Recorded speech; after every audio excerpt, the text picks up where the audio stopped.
आज के case studies के इस लेक्चर में बात होगी, कोई भी न्यायालय किसी भी केस में जब जजमेंट सुनाती है तो पहले नंबर 1 यहां पर फॉलो करते हैं कि कानून क्या कहता है। फिर नंबर 2 ये फॉलो करते हैं कि दिशा निर्देश क्या दिए गए हैं। फिर हाई कोर्ट और सुप्रीम कोर्ट अपनी तरफ से उस जजमेंट में कुछ नई बात लिख देती है, यानी कि ऐसा आदेश लिख देती है जैसे पहले से कोई दिशा निर्देश नहीं है, उसके बारे में पहले से कानून नहीं बना हुआ है और कोर्ट ने लिख दिया कि आपको इस तरीके से, इस वजह से ऐसा ऐसा आपके केस में आदेश दिया जाता है, तो फिर वो एक और नया कानून बन जाता है। और कहीं हाई कोर्ट या सुप्रीम कोर्ट ने यह कह दिया कि ये सभी न्यायालय को इस नियम को फॉलो करना होगा, तो ये एक और दिशा निर्देश जारी हो जाते हैं, यानी एक और गाइडलाइंस जारी हो जाती है। तो यहां पर भी एक ऐसा ही जजमेंट देखने को मिलता है जहां पर कोर्ट ने कुछ ऐसा ही किया। यहां पर पति के पक्ष में एक और आदेश आ गया, एक और नई लाइन जोड़ दी कोर्ट ने, और जिसकी वजह से पत्नी के द्वारा लगाए गए केसेस की वजह से पति को पूरी तरीके से बेनिफिट मिल जाता है और यहां पर पत्नी के द्वारा लगाए गए केस को रद्द कर दिया जाता है और ये गाइडलाइंस बन जाती है। एक प्रकार से एक नया कानून बन जाता है और इस नए कानून का आप अपने केस में कैसे फायदा उठाएंगे, क्या कहता है नया कानून, ये आपको जानना जरूरी है। किस तरीके से किस कोर्ट में आपको कहां पर क्या बात रखनी होगी, ये भी आपको जानना जरूरी है। और आप इस नए कानून के हिसाब से पत्नी के द्वारा लगाए गए सारे केसेस को किन परिस्थितियों में रद्द करवा सकते हैं, यह भी आपको जानना जरूरी है। तो चलिए आज के स्टडीज के इस लेक्चर में आपके समक्ष जजमेंट रखेंगे और इसके माध्यम से जो नया कानून बन गया है जजमेंट के माध्यम से आपको ये भी बताएंगे और आपके केस में आपको कितना इसका फायदा मिलेगा और किन परिस्थितियों में मिलेगा, इस संपूर्ण जानकारी आपको मिलेगी। जय जिनेंद्र, बहु क्रिश्चियन। वीडियो को लाइक और शेयर कर दीजिए। चलिए शुरुआत करते हैं और इस तरह के जजमेंट पाने के लिए दिए गए नंबर पर आप हमें संपर्क कर सकते हैं। दरअसल इस मामले में यह देखने को मिलता है कि पति के द्वारा पत्नी के विरुद्ध एक तलाक का केस फाइल कर दिया जाता है। जैसे ही पति के द्वारा पत्नी के विरुद्ध तलाक का केस फाइल किया जाता है और तलाक का समन पत्नी को मिलता है और पत्नी पति और उसके परिवार वालों के विरुद्ध एफआईआर दर्ज करवा देती है। और जब जैसे ही एफआईआर दर्ज करवा देती है 498A आईपीसी और अन्य धाराओं में यहाँ पर केस दर्ज हो जाता है। अब पति को ऐसा लगता है कि भाई मैं तो मेंटल क्रूरल्टी के आधार पर पत्नी से डिवोर्स लेना चाह रहा था, पत्नी ने मेरे ऊपर ही केस दर्ज करवा दिया। तो फिर यहाँ पर पति भागा भागा इस एफआईआर को चैलेंज करवाने सीधे हाईकोर्ट पहुंच जाता है और हाईकोर्ट में अपना पक्ष रखता है। न्यायालय से निवेदन करता है कि हुजूर, मैंने सबसे पहले कार्रवाई स्टार्ट की थी, मेरे पास सबूत है और मैंने पहले जैसे ही केस फाइल किया और पत्नी को समन मिला और पत्नी ने देखा ओ मेरे ऊपर केस कर दिया, इसकी इतनी हिम्मत, चलो थाने और इसको अभी जेल भिजवाते हैं, और इसने हमारे ऊपर एफआईआर कर दी। तो इस लाइन का यहां पर अर्थ ये निकलता है कि पति यहां पर कोई भी सिविल केस करे, क्रिमिनल केस करे और उसका उसके पास में प्रमाण हो।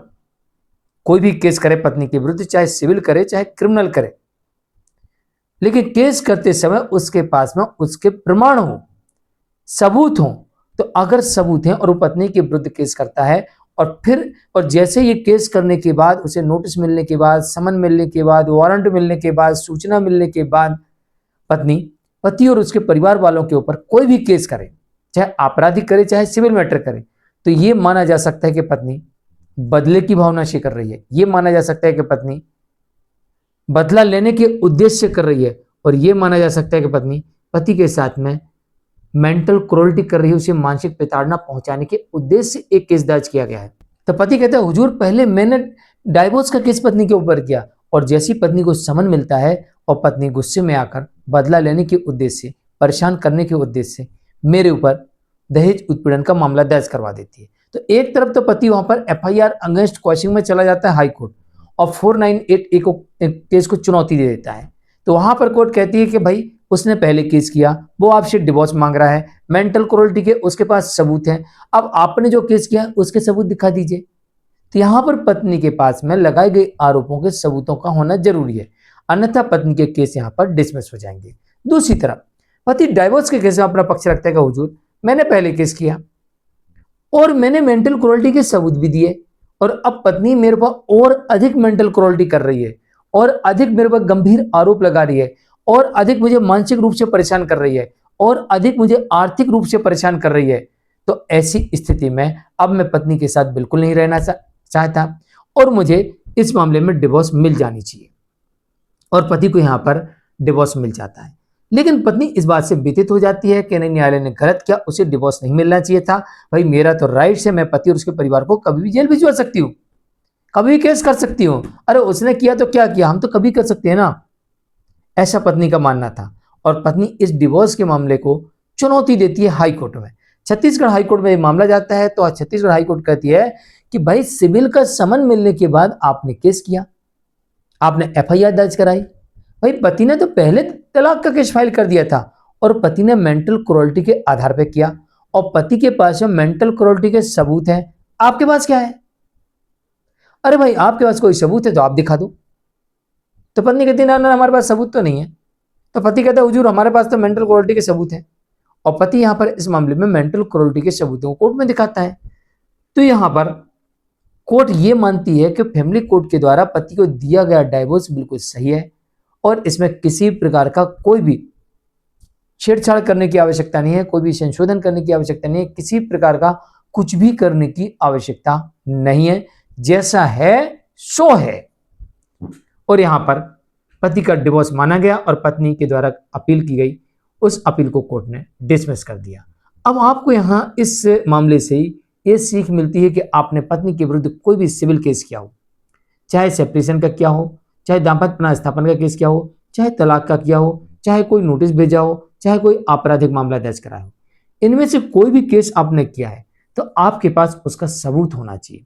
अगर आपके पास में उसका सबूत है और पत्नी फिर उसके बाद जैसे आपने किया और आपने सबूतों के साथ केस किया और आपने यहाँ से नोटिस भेजा, समन भिजवाया, वारंट भिजवाया और पत्नी को जानकारी लगी और समन वारंट जो भी है ये उसे मिला और ये मिलने के बाद फिर पत्नी आपके ऊपर एफआईआर करती है, पत्नी और भी तमाम केसेस करती है, तो आपके पास ये तर्क होता है कि पत्नी बदले की भावना से कर रही है। पत्नी ऑलरेडी मुझे पहले परेशान कर रही थी, पहले मेंटल क्रूरल्टी या फिजिकल क्रूरल्टी कर रही थी, अब और अधिक हमारे साथ में मेंटल क्रूरल्टी हो रही है। तो अगर पत्नी के पास में कोई भी सबूत नहीं हुआ तो फिर यहाँ पर पति का पक्ष प्रबल होगा, जैसे इस केस में देखने को मिला कि पति ने यहाँ पर मेंटल क्रूरल्टी के आधार पर डिवोर्स केस फाइल किया था और पत्नी को समन मिलने के बाद उसने दहेज उत्पीड़न का मामला दर्ज कराया था, लेकिन यहाँ पर पति के पास में मेंटल क्रूरल्टी के सबूत थे। तो फैमिली कोर्ट ने यहाँ पर पति के पक्ष में डिवोर्स की डिग्री दे दी थी। पत्नी ने डिवोर्स की डिग्री को अपील में चैलेंज किया और अपील में ही पत्नी को हार का सामना करना पड़ा और यहाँ पर पति के पक्ष में आदेश मिल गया और पति को जो फैमिली कोर्ट से डिवोर्स मिला था उसे बरकरार रखा। तो इस बात से साफ जाहिर होता है कि पत्नी के द्वारा लगाए गए आरोप झूठे और बेबुनियाद है। तो जितने भी केसेस पत्नी करेगी वो सारे के सारे केसेस पत्नी के डिसमिस हो सकते हैं और पति सारे केसेस जीत सकता है। और ये जजमेंट आया था छत्तीसगढ़ हाई कोर्ट की तरफ से संगीता शुक्ला वर्सेस गणेश शुक्ला के मामले में। जानकारी कैसी लगी कमेंट में जरूर लिखिए। वीडियो को लाइक शेयर कर दीजिए। आज के लिए इतना ही। मैं हूं केस जैन, नमस्कार।